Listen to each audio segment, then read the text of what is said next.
When you stop to think of the best game in a franchise that you love, does the answer come to you naturally, or is it something that you need some time to think about? For many of my favorite franchises, it's easy to pick my favorite games, but objectively picking which one is the best is kind of tricky, especially when some series have different games in completely different genres. For Mario, you could say Mario Galaxy or Mario Odyssey. Nowadays, the wild games are debatably the best for Zelda. For Sonic, it could be Sonic 2, Sonic 3, Generations, Frontiers, and hell, look at Final Fantasy. There's a lot of contenders for the best. You have like 9, 10, 14, all of its different expansions. You got 16, 5, 6, 7. Uh-oh. Sir, he's performed the forbidden technique. God, I love this job.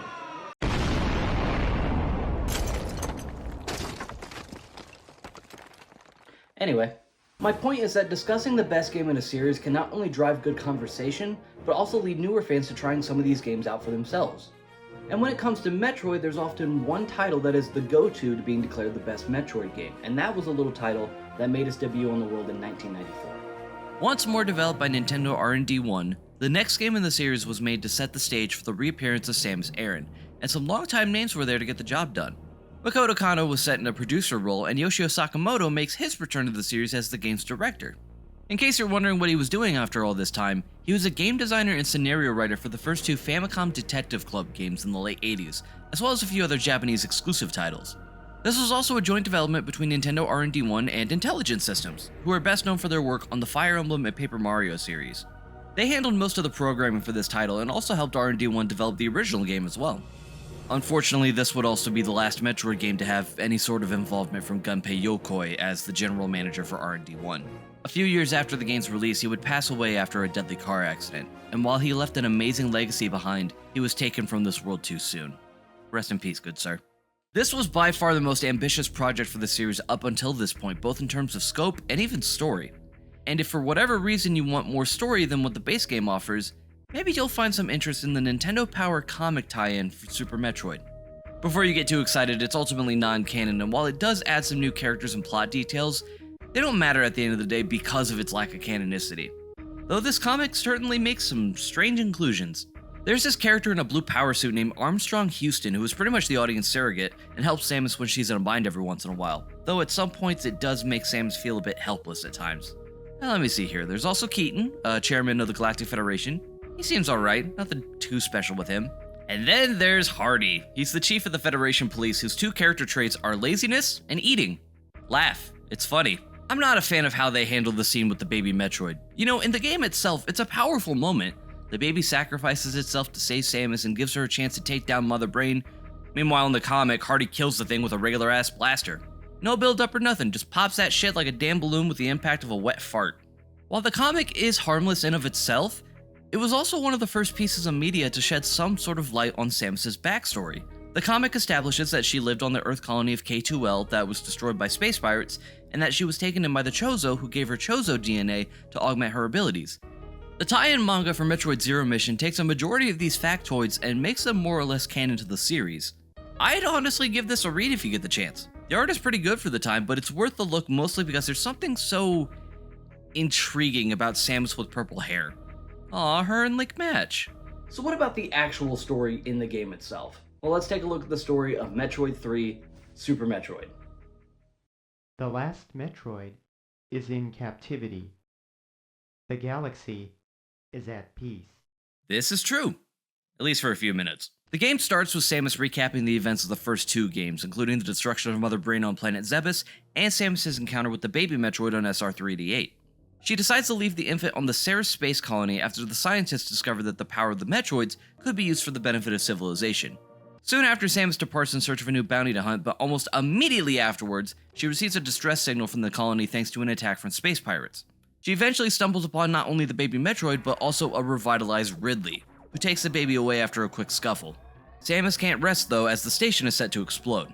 She manages to escape just in time and immediately pursues Ridley back to planet Zebes. And from here, the gameplay takes over completely.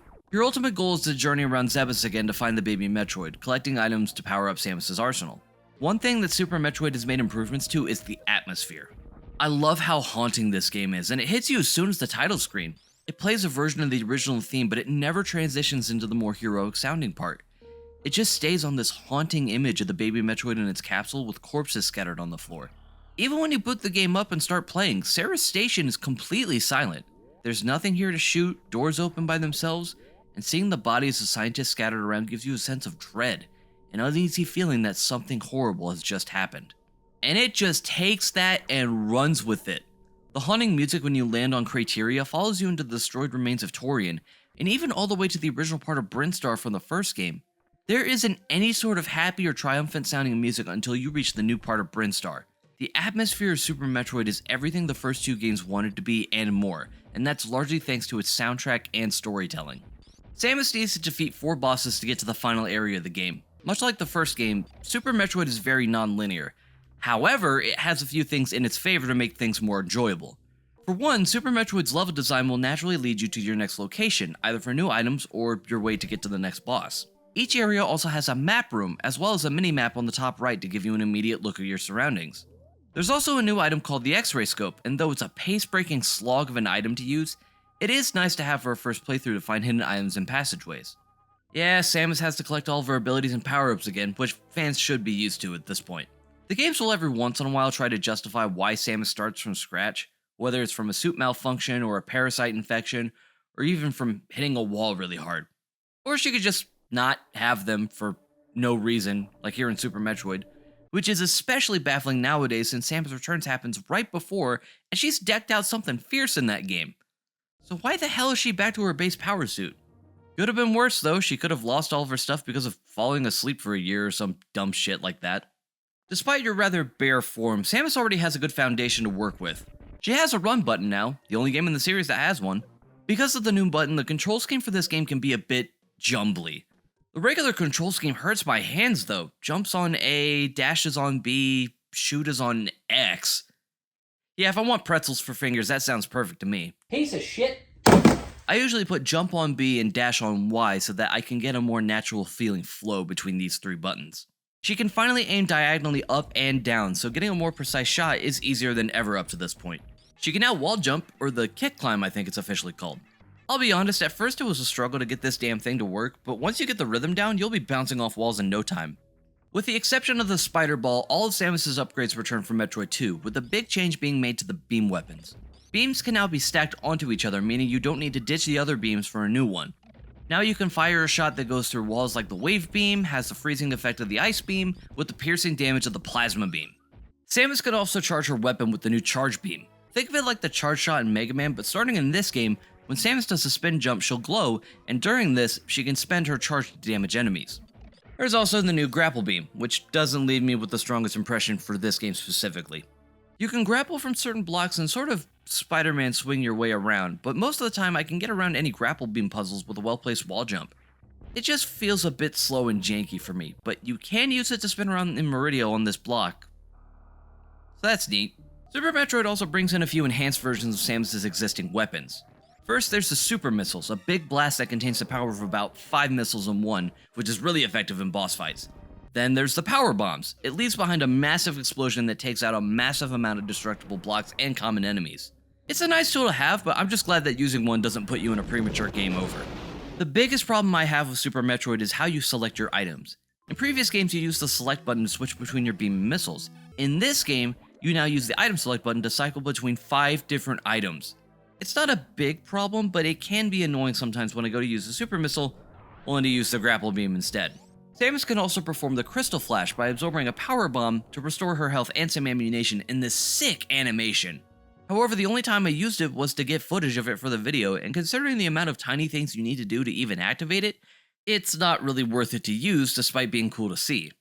On top of the returning energy tanks, Samus can grab some reserve tanks that refill her health upon death, which is useful in a pinch or to cheese some sections of the game. The various suit returns, shoulder pads included, and on top of increasing Samus's defense, and now protects her from heat damage in the new heated areas of Norfair. There's also the new gravity suit that further increases Samus' defense and lets her move normally in underwater sections, which makes Meridia that much more bearable.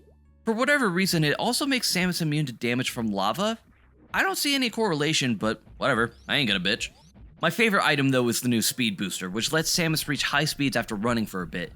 She essentially becomes a human bullet train that can plow through everything, and in combination with her more floaty jump, You could leap up great distances off of some slopes to higher areas. But if you want true speed, you can use the secondary ability of the speed booster, the Shine Spark.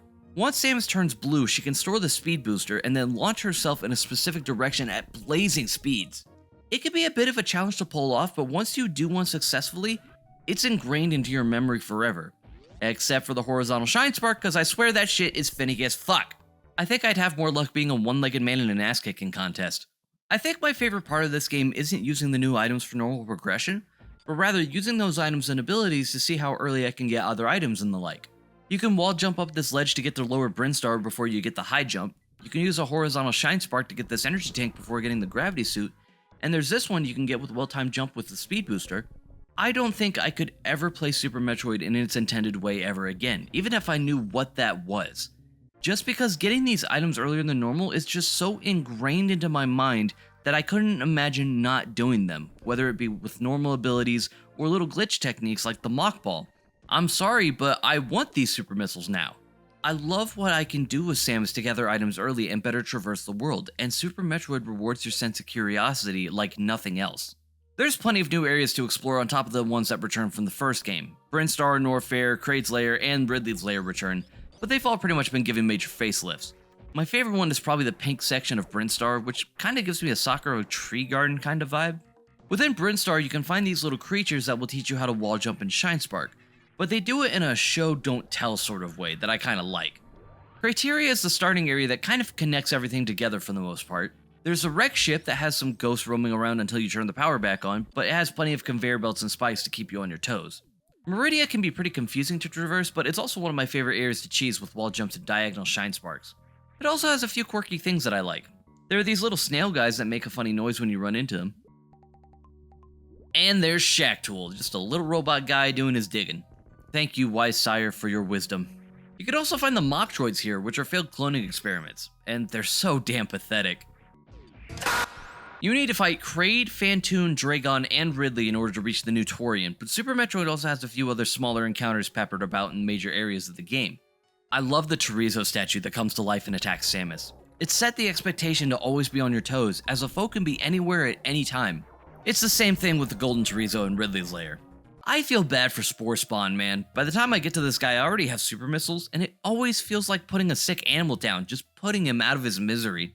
Crocomire is a funny little guy. You're basically in a shoving match with him, trying to get him to fall into the acid pit behind him. The first time I saw his skin melt off of his fucking bones was such a shock. This was long before I played anything like Mortal Kombat or any other mature rated title, so this shook me up for a bit. At least until his bones comedically jumped through the spike wall. There were originally going to be these little mini Crocomire enemies, but they were scrapped before the game's release. Nintendo was just scared of telling the audience that Crocomire fucks. Platoon is he's just kind of there, honestly, just a silly little snake. Kraid has gotten a bit of a update since Metroid 1. He's fat! He's much more entertaining in this fight compared to the original, thankfully. Phantoon can be a bit annoying, mostly because of the little fireballs he spits out. And it's one of the only times I turn off the ice beam since for whatever reason, he stays vulnerable for less time if he's hit with the ice beam. I've never killed Dragon with any other strategy other than the grapple beam trick, where you can latch onto these electric panels while you're in Dragon's grasp, which electrocutes her in the process. I actually don't know how to beat Dragon normally. The fight with Ridley in Super Metroid is probably the hardest encounter with him in the series. He just does a lot of damage to you and is a bit tanky compared to later encounters. But if you've gotten this far, it shouldn't be too bad. Graphically, this game is gorgeous for Super Nintendo standards. The sprite work is so detailed and intricate, and in combination with the wonderful color palette, it really makes the world of Super Metroid feel more alive than the previous two games. Musically, this is probably my favorite soundtrack for the main series. It has a good blend of atmospheric pieces with good melodies, and some genuinely catchy tunes sprinkled about. The theme for Lower Brinstar is my favorite track in the franchise, as I think it encapsulates the best qualities for a song in the series. A catchy melody that still manages to give the player this feeling of mystery. This was also the game to introduce Ridley's theme, but here it's mostly a general boss theme, and wouldn't be directly tied to Ridley until Fusion and Prime. But man, there are still so many other good tracks. The opening theme during Samus's text intro, the regular Brinstar theme, Criteria's second theme, Lower Norfair, and the credits theme are all so good. The pieces composed by Kenji Yamamoto and Minako Hamano are genuinely fantastic, and these two would continue creating music for the series even all the way to Metroid Prime 4. When you defeat Ridley, you can head into this room to find the broken capsule the baby Metroid was in. This bodes unwell. Now that all the bosses are taken out, Samus can head into the new Torian, which honestly isn't that big of a deal. The Rankas don't hit as hard as they used to be, and the Metroids here aren't as challenging as the first game, or even Metroid 2. But about halfway through, you'll find this chamber with the dried out husk of a chorizo statue. It gives you this feeling of dread as you go further and further, until you see this one enemy that's still moving around. Then suddenly, holy shit, it's a Super Metroid! Oh, that's why they call it that. Turns out this is actually the baby Metroid, and it's this big because of being pumped up with beta rays. How you've grown, Jeff, my child. Soon you'll stumble upon the inner chambers of Torian, only to find a returning Mother Brain, who's thankfully not as annoying as she is in the first game. And now with Super Missiles, she's pretty much a pushover once you get that jar open. But Mother Brain has a second form with a giant metallic body. After enough damage, she'll start blinking rapidly. What, does she have an eyelash in her eye or something?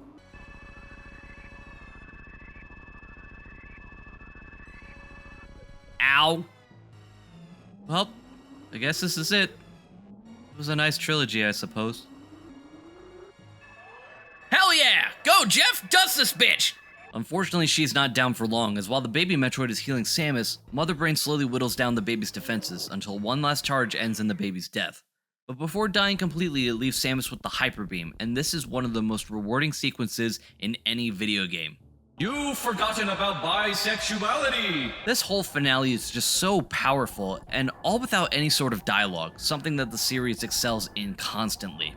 Mother Brain eventually goes down, probably because of all the fucking whiplash. But upon her death, another self-destruction sequence activates, but this time the whole planet is going up in smoke.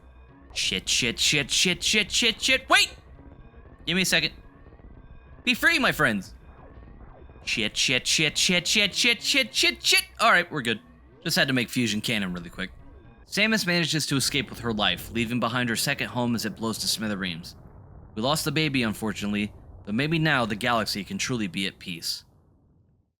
Super Metroid is damn near a perfect game. I love the things I can do with Samus, the level design is fantastic, and the sense of freedom I have when I'm exploring is top quality. And while I absolutely adore this game, I do think it's a game that's kind of hard to recommend to newer fans.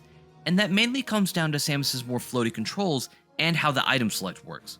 I think that there are more accessible games in the series, but Super Metroid is a game that every Metroid fan needs to play. It's one of my personal favorites in the series and may very well be the best in the franchise, and once you have games like Fusion and Zero Mission under your belt, you'll be more than ready to handle what Super Metroid offers. This game is right up there with the best of the best for not only Nintendo games, but for video games in general. The amount of games that this game alone has inspired is astronomical. Hell, this was one of the two games that heavily inspired the Metroidvania gameplay style as a whole.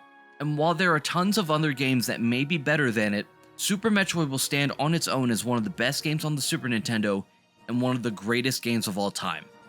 The next video will mark the halfway point for this marathon, and this next game is actually where I got my personal start with Metroid, so I'm going to have a lot of fun for the next video. So next time we meet, I will be taking a look at Metroid Fusion for the Game Boy Advance. So thank you guys so much for watching, and I'll see you all again soon.